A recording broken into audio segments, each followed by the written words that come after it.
Hello বন্ধুরা, আসসালামু আলাইকুম। সবাই কেমন আছেন? আশা করছি ভালোই আছেন। আমরাও ভালো আছি আলহামদুলিল্লাহ। তো ঘুরতে ঘুরতে আজকে চলে এসেছি আলতা দিঘি জাতীয় উদ্যান। এটা ধামুরহাটের মধ্যে পড়ে। তো অনেক দিন থেকে আসবো এর আগেও এখানে এসেছি, কিন্তু একটা ওয়াচ টাওয়ার হয়েছে, ওইটা দেখা হয়নি। আজকে ওইটা দেখার জন্যই মূলত আসা। তো আমরা এখন যাচ্ছি। রাস্তাটা ছিল ভীষণ গহীন। তো এর ভিতরে যখন যাচ্ছি আসলে গা ছমছমে একটা পরিবেশ। তো যারা আসেননি অবশ্যই আসবেন, তাহলে বুঝতে পারবেন।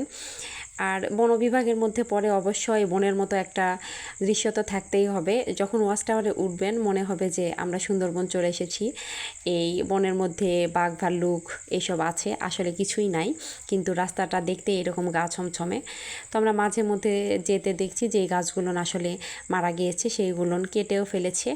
আর আগের মতো এতটা বেশি ঘনত্ব নাই, তারপরেও ভিতরে ঢুকলে অনেক ঘনত্ব বোঝা যায়। গাছ দিয়ে এখানে বেতের গাছ, দুই পাশে বেতের গাছই বেশি দেখা যাচ্ছে।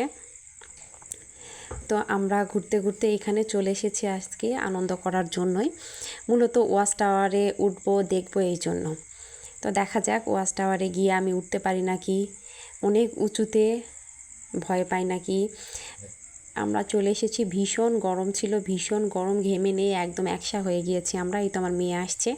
তো আমরা একটা, ওইখানে তেমন বড় কোনো রেস্টুরেন্ট ছিল না, সবগুলো ছোটোখাটোই ছিল। তো আমরা একটাতে বসে একটু ঠান্ডা ঠান্ডা খেয়ে ঠান্ডা হওয়ার পরে এই ছিল ওয়াচ টাওয়ার।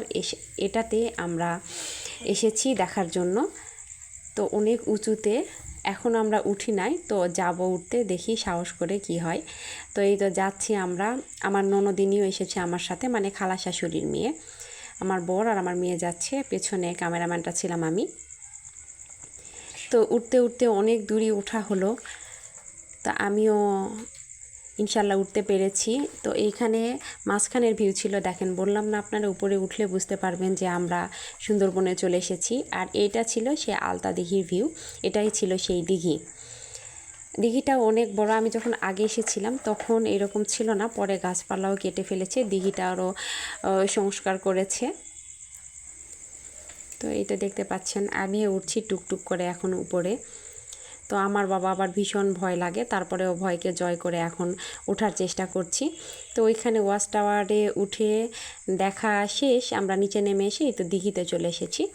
দিঘি দেখা শেষ করে আমরা একটু হালকা পাতলা খাওয়ার জন্য চলে এসেছি।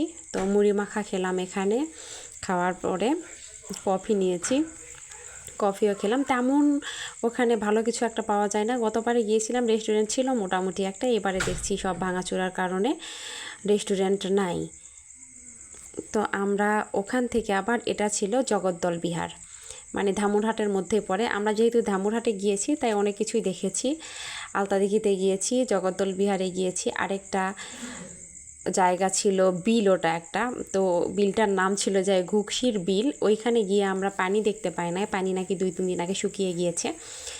তো ওইখানে আরেকটা দর্শনীয় জিনিস ছিল যে 365 পুকুর, সন্ধ্যা লেগে গিয়েছিল দেখে পুকুরটির ভিডিও নিতে পারেনি, বা ওইখানে খুব ভালো করে ভিডিও নিতে পারেনি। এই ছবিগুলো ছিল আমাদের আলতা দিঘি ওয়াচ টাওয়ারে।